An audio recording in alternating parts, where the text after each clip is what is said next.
আসসালামু আলাইকুম।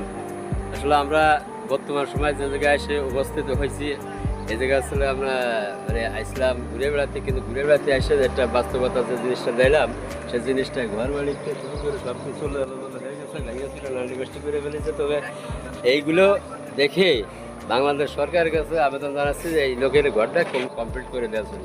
আবারও ধন্যবাদ জানাই সেই মানুষটাকে যে নতুন করে আমার চোখ খুলে দিয়েছে। আসসালামু আলাইকুম। আজকে বার শুক্রবার। শুক্রবার লোকে বাঙালি জাতির পবিত্র একটা দিন, এবং এই দিনই এটা ঈদের মতোই সবার কাছে মনে হয়, কারণ সবাই পাঁচ ওয়াক্ত নামাজ কালাম না পড়লেও আজকে যে শুক্রবার, শুক্রবারে ঠিকই তারা সবাই মসজিদে যায় নামাজ পড়ে।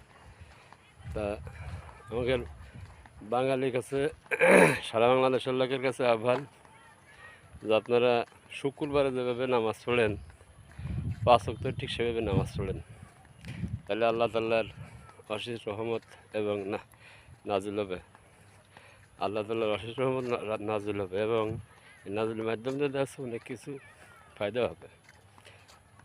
আসসালামু আলাইকুম।